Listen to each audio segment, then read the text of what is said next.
हम आपको जोड़ते हैं। पक्ष रखा गया, हमने कहा ये वस्तु है और वो व्यक्ति है। उत्तर आया यदि व्यक्ति है तो वो स्वयं उसका प्रत्युत्तर करेगा, और यदि वस्तु है तो जिसके स्वामित्व में है, जिसके अधिकार में है, वह उसका पक्ष लेकर के खड़ा होगा। और बात सही भी है भाई, क्योंकि विरोध जो है वो वस्तु नहीं कर सकती है। वस्तु जिसके अधिकार क्षेत्र में है वह उसका विरोध करेगा, उसका उपयोग करेगा। अब यहां देखो, थोड़ी समझने की बात है। यहां धनुष किसके अधिकार में है? राजा जनक के। विरोध कौन कर रहा? विरोध जनक जी को करना चाहिए। ये क्यों टूटे, क्यों उनको तोड़ा गया? तो भैया जिसके अधिकार क्षेत्र में है वह तो तोड़वाने के लिए प्रतिज्ञा कर रहा है, और जिनका किलोमीटरों कोई संबंध नहीं है अधिकार से। बात भाई गलत हो तो बताओ। परशुराम जी का कहीं दूर दूर तक अधिकार से संबंध नहीं है धनुष से। विरोध करके खड़े हैं लेकर के परशु कि भाई न तुम्हारे जाइए सब राजा। तुम्हें यही जिसके अधिकार क्षेत्र में वो धनुष है उसने तोड़वा दिया। अच्छी बात है, आप आए, दाल भात खाओ, बड़ा फुल्किया खाओ, विवाह है, अरे लड्डू पेड़ा खाओ, अपने लौट करके वापस जाओ, ये तो उचित है। लेकिन ये उत्सव बिगाड़ने का जो क्रम चल रहा है, ये क्रम अच्छा नहीं है। बाबा के साथ हमें लगता बड़ा लड्डू पेड़ा खा रहा है। अरे बिल्कुल, मेहमानी ज्यादा हो रही है। खाना भी चाहिए, खाने पीने की उम्र है तो उसका उपयोग करना चाहिए। कभी कभी अधिक खाने से अपच हो जाती है बेटा। हाँ बिल्कुल, अजीर्णे भोजनम विषम। क्या बात है। यदि भोजन ज्यादा मात्रा में कर लिया जाए, वो पचे नहीं, अपच हो जाए, तो वही जीवन देने वाला होता है भोजन। अनभ्यासे विषम विद्या, अजीर्णे भोजनम विषम।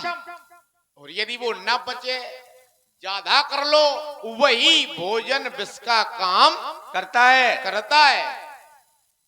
देखो विष तो विष है, किसी भी मात्रा में। घी और शहद अमृत है।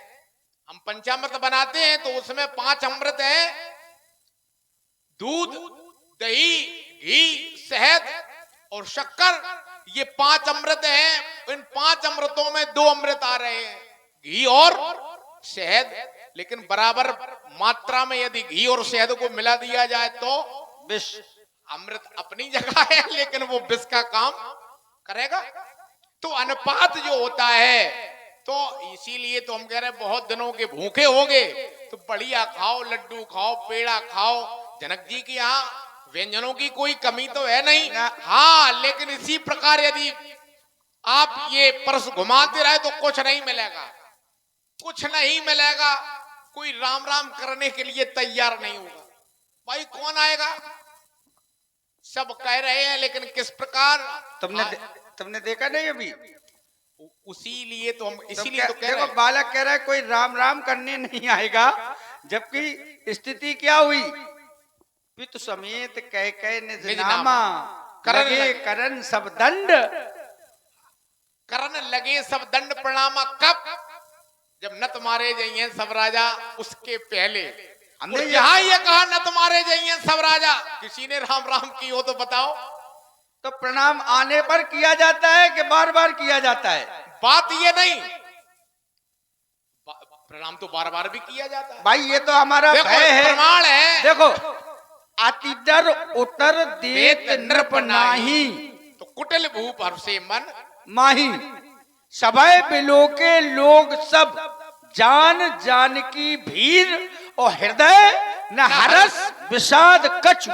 बोले श्री रघुवीर। सारा समाज भयभीत है।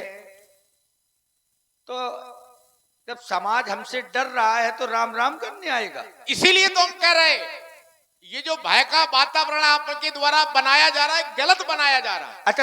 अच्छा, तेरे जैसा बाचाल तो कोई यहाँ दूसरा है नहीं। नहीं है ही नहीं, हमारे जैसा तो है ही नहीं, ना आपके जैसा ना हमारे जैसा। नहीं तो हम और आप काहे के लिए इतनी खुरापात करते, दूसरे करते। बाचाल कहीं का। तो हमारा कहने का केवल यही है, देखो प्रणाम। देखो अब संकेत हो गया, अब तो फट्टियां भी उठने लगी। एक जगह आयोजन हो रहा था, राजकुमार देखो एक अच्छी बात बता दें। नहीं आप लोग उठाइए। एक जगह आयोजन हो रहा था, उससे कोई प्रयोजन नहीं, हम अपना करेंगे, पूरा करेंगे, आप परेशान ना हो। एक जगह आयोजन हो रहा था तो दो लोग आयोजन करने वाले आयोजन कर रहे थे। एक व्यक्ति जो है एक बड़ा सा डंडा लिए और बार बार सामने से निकल रहा था, है ना राजकुमार। एक व्यक्ति एक बड़ा सा डंडा लिए बार बार सामने से निकल रहा था। एक क्षण रुक जाइए। वो निकल रहा था तो आयोजन करने वाले ने पूछा कि भैया हमसे कोई परेशानी है, आप बार बार ये डंडा लेके घूम रहे हो, क्या इस आयोजन से आपको कोई परेशानी है? तो उस डंडा लिए व्यक्ति ने कहा कि नहीं आप तो अपना करिए, आपसे कोई परेशानी नहीं है। उसने कहा नहीं आप अपना करिए, आपसे हमें कोई परेशानी नहीं है, हम तो उसे ढूंढ रहे हैं जिसने आपको बुलाया है। हाँ तो राजकुमार इसमें देखो इन लोगों की इसलिए गलती नहीं है, विचारों को और फिर से जुड़ना है। हाँ और भी काम है, सही बात है, और भी काम है, और फिर से जुड़ना है शाम के। बिल्कुल सही बात। और यदि गोविंदास राजपूत जी बहुत धन्यवाद। अच्छा वही प्रसंग पर आ जाएं, चलिए राजा प्रताप भानु के प्रसंग पर आ जाएं। हमने कहा था और करे अपराध को और पाए फल भोग, ये सिद्धांत यहां नहीं लग रहा है। क्यों नहीं लग रहा है? तो महात्मा परशुराम जी ने बड़ी दृढ़ता पूर्वक एक उचित सिद्धांत दिया कि जो राजा है वो राजा परम विवेकी है, बुद्धिमान है, विवेकवान है। देखो कितना यहां इस प्रसंग से हमें शिक्षा लेनी चाहिए। संवाद तो आप सुन ही रहे हैं, लेकिन शिक्षा भी लेनी चाहिए। कितना भी भूप विवेकी परम सुजाना, विवेकी भी है, उस सुजान भी है, शब्द लगा है परम, मतलब श्रेणी। श्रेणियां तीन होती हैं, जैसे श्रेष्ठ, फिर श्रेष्ठतर, फिर श्रेष्ठतम, ऐसे ही परम माना सर्वश्रेष्ठ। परम है, जब परम है लेकिन बिगड़ा कहां? विवेकवान हो तुम, सज्जन हो, बुद्धिमान हो, यदि सत्संग में जाओगे तो विवेक की पुष्टि होगी, विवेक बढ़ेगा, विवेक जागृत होगा। और यदि सत्संग की जगह कुसंग में चले गए तो वो विवेक, वो बुद्धि, वो सज्जनता सब विपरीत हो जाएंगे, काम विपरीत ही होगा। विवेक तुम्हारा गलत कामों में लगेगा। शक्ति परेशान पर पीड़नाए, वेदवाणी कहती है शक्ति है धनम मदाए, धन है शक्ति है तो लोगों की हम सहायता भी कर सकते हैं, ये परोपकार है, ये परोपकार है। हम अपनी शक्ति का प्रयोग दूसरों के हित में करें, लेकिन शक्ति परेशान पर पीड़नाए, उसी शक्ति का दुरुपयोग हम दूसरों को सताने में करें। शक्ति तो वही है, दूसरों को यदि सताने में करेंगे तो ये लोग बुरा कहेंगे कि नहीं कहेंगे? धन है, धन आते ही यदि अहंकार आ गया तो वो धनम मदाए। विद्या विवादाए, विद्या है, यदि हम विद्या का दान करें और लोगों को विद्यावान बनाए तो वो विद्या सार्थक है, लेकिन उसी विद्या का हम दुरुपयोग करके लोगों को लड़वाने में लगाएं, विवाद में लगाएं, वही विद्या घातक हो जाएगी। अब वहीं पर आ जाएं प्रसंग पे। महात्मा परशुराम जी ने कहा कभी श्राप वरदान बन जाता है, वो कभी वरदान भी श्राप बन जाता है। ठीक उसी प्रकार जैसे धन है तो कभी लोगों के काम धर्म के काम पर आ सकता है, कभी वो अधर्म के मार्ग पर भी चला सकता है। शक्ति है तो कभी वो अच्छा काम कराएगी, और यदि तुमने कुसंग किया है, सत्संग नहीं किया है, तो वही शक्ति तुमसे किसी ना किसी का अहित करवा देगी। अब प्रसंग है तो ऐसे कई प्रसंग हैं कि जहां वरदान दिया गया। एक प्रसंग बताया, वरदान है श्राप बन गया, अब श्राप है वो वरदान बन रहा है। देखो कई ऐसे प्रसंग हैं, यदि उनके मूल तक जाओगे, जय और विजय का प्रसंग है। जय और विजय को शनकादि ऋषियों ने श्राप दिया कि तुम इस पद से च्युत हो जाओ, क्योंकि शनकादियों को भगवान के दर्शनों के लिए अवरुद्ध कर दिया, रोक दिया। श्राप मिला, श्राप मिला कि तुम राक्षस हो जाओ। लेकिन उस श्राप को वरदान में भगवान ने कैसे परिणत किया? क्योंकि स्वयं भगवान ने आकर के उनको मुक्ति दी। नहीं, भगवान को क्या कारण था? भगवान हिरण्यकश्यप और हिरण्याक्ष दोनों भाई आए राक्षस बनकर के, वही जय विजय। लेकिन परमात्मा का दर्शन भी मिला और परमात्मा के कारण ही मुक्ति मिली। पहला उदाहरण। दूसरा उदाहरण, श्राप दिया गया। दो बानर हैं विश्वकर्मा के औरस पुत्र, जिनका नाम है नल और नील। नर और नील को श्राप मिला है। क्या श्राप मिला? क्योंकि वो तो भगवान को उठाते थे, महात्माओं के जो सालिग्राम भगवान होते हैं उनको उठाया और पानी में फेंक दिया, उद्दंड थे। अब महात्माओं ने कहा हम कैसे पानी में गोता लगा करके भगवान को ढूंढते रहेंगे, तो श्राप दे दिया कि तुम जिस पत्थर को उठाओगे वो पानी में फेंकोगे, लेकिन वो डूबेगा नहीं, वो डूबेगा नहीं। श्राप है कि नहीं? लेकिन उन्हीं नल और नील के द्वारा भविष्य में वो वरदान सिद्ध हुआ कि नहीं हुआ? ऐसे ही एक और दूसरे युग की बात बताते हैं। एक वीर योद्धा इंद्र का जो औरस पुत्र है, इंद्र की सभा में पहुंचा। इंद्र की सभा में पहुंचा तो जो नारायण के उरु से जन्म एक अप्सरा का नाम है उर्वशी। नर नारायण जिस समय तपस्या कर रहे थे, उस तपस्या में विघ्न डालने के लिए, जैसे नारद जी का भी प्रसंग सुना, विघ्न डालने के लिए कामदेव आया। किसने पहुंचाया? इंद्र ने पहुंचाया। तो नर और नारायण की तपस्या में विघ्न डालने के लिए भी इंद्र ने जितनी स्वर्ग की अप्सराएं हैं वो सारी अप्सराओं को पहुंचाया, जाओ और नर और नारायण की तपस्या में विघ्न डालो। लेकिन नर और नारायण की तपस्या में विघ्न नहीं डाल पाए। उन्होंने ध्यान रख करके देखा कि ये क्यों इंद्र के द्वारा हमारा जो तप है भंग कराने का निर्णय लिया गया, ये सुंदरी अप्सराओं को हमारे यहां पहुंचाया गया। तो अपनी जंघा से एक उर्वशी नाम की अप्सरा को प्रकट कर दिया, जो स्वर्ग की सारी अप्सराओं से भी सुंदर। उपहार में दे दिया कि इसको ले जाओ, हम रूप और लावण्य के मोहित होने वाले नहीं है इसमें। तो उर्वशी को पहुंच, वही उर्वशी उस युवक पर मोहित हो गई। वो तो अपने पिता मान लो या इंद्र की यहां मान लो सभा में गया, लेकिन वो उर्वशी नाम की अप्सरा मोहित हो गई। उसने कहा हम तुम्हें पति रूप में प्राप्त करना चाहते हैं। लेकिन उस नव युवक ने कहा आप हमारी माता के समान हैं, यदि हमसे पुत्र चाहती हैं या हमें पति के रूप में चाहती हैं तो हम आपको माता के रूप में देखते हैं। ये उसका चरित्र, उस पुरुष का चरित्र है कि हमारे हृदय में तो आत्मत सर्व द्रव्येषु मात्रवत परदारेषु परद्रव्येषु लोष्टवत आत्म सर्वभूतेषु या पश्यति सा पंडिता।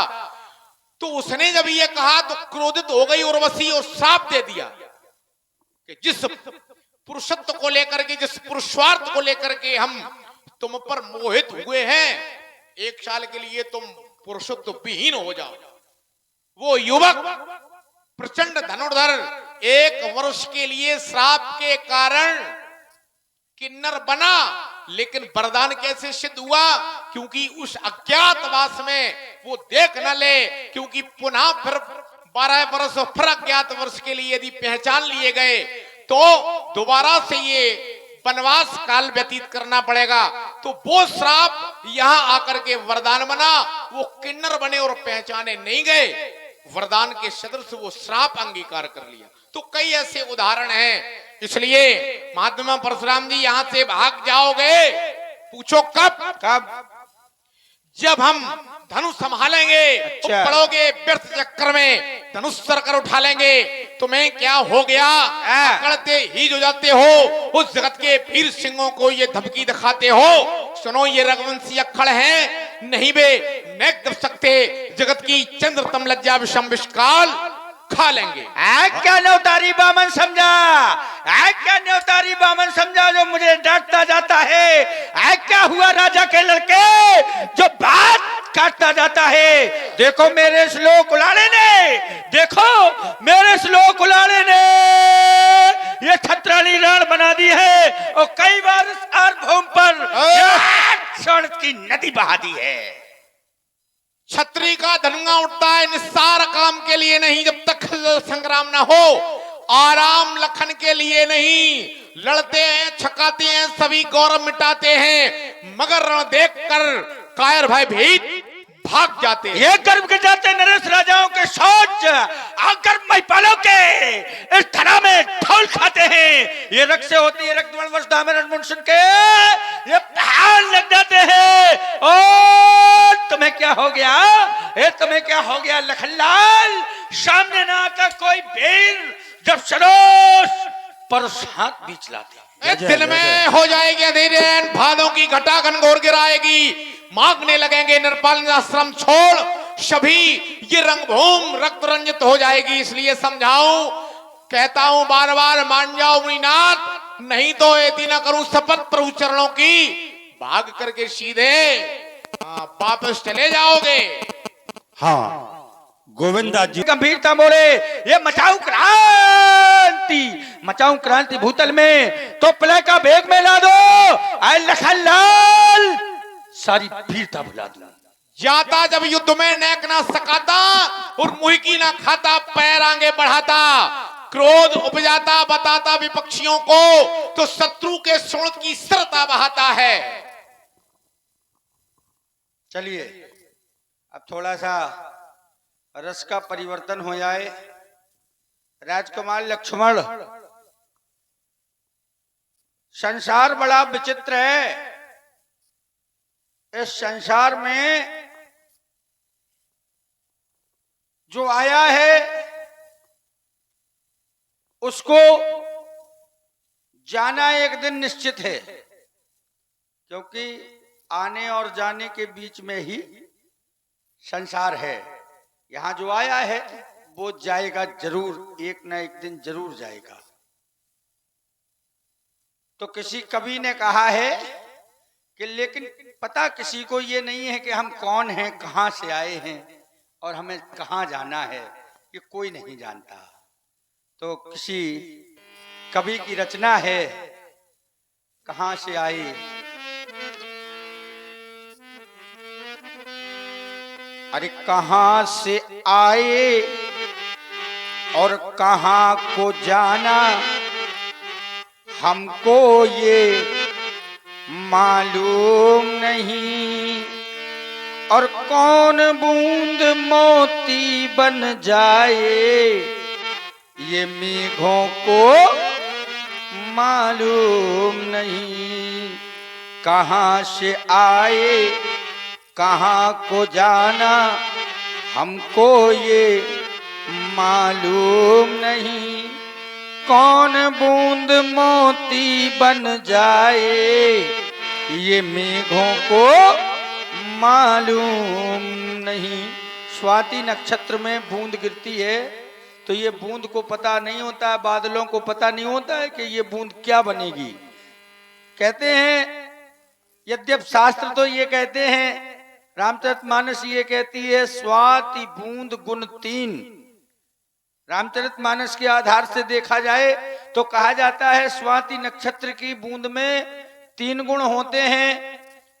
कपूर के उस पर केले के पत्ते पर गिरे तो कपूर बनती है, और गौ खुर्ग में गिर जाए तो गौ रोचन बनती है, और सीप में गिर जाए तो मोती बनती है। लेकिन अन्यान शास्त्रों में 9 जगह बताई गई हैं। अन्यान शास्त्रों में बताया गया है कि वो 9 जगह गिरती है तो उसके 9 लक्षण होते हैं। कहते हैं हाथी के मस्तक पर गिर जाए तो गजमुक्ता बनती है, हाथी के मस्तक पर गिर जाए तो गजमुक्ता बनती है। और वही बूंद यदि सर्प के मुंह में चली जाए तो ऐसा हलाहल जहर बनती है जिसका कोई तोड़ नहीं है। और वही बूंद यदि कीचड़ में मिल जाए तो कीचड़ बन जाती है, और वही बूंद यदि गर्म तवे पर गिर जाए तो जलकर खाक हो जाती है। और वही बूंद उस पपीहे के मुख में चली जाए तो उसको अनंत तृप्ति की प्राप्ति हो जाती है। तो कौन बूंद मोती बन जाए ये मेघों को मालूम नहीं। तो 2 अनजाने राही मिलकर, 2 अनजाने राही मिलकर दाम्पत्य सूत्र में बंधते हैं। अनजाने राही पति और पत्नी। आज की बात और है, आज तो विवाह के पहले ही सब कुछ हो जाता है। पहले लोग जानते नहीं थे कि हमारा विवाह किसके साथ होने वाला है। पति और पत्नी दोनों अनजान रहते थे एक दूसरे से। तो 2 अनजाने राही मिलकर दाम्पत्य सूत्र में बंधते हैं, और जन्म जन्म तक साथ निभाएं कसमें वादे करते हैं। पर कौन सा साथी कब छूट जाए, ये कौन सा साथी कब छूट जाए ये दंपति को मालूम नहीं। और कौन बूंद मोती बन जाए इन मेघों को मालूम नहीं। ये कैसे आए और कहां से आए किसी को ये मालूम नहीं। कौन बूंद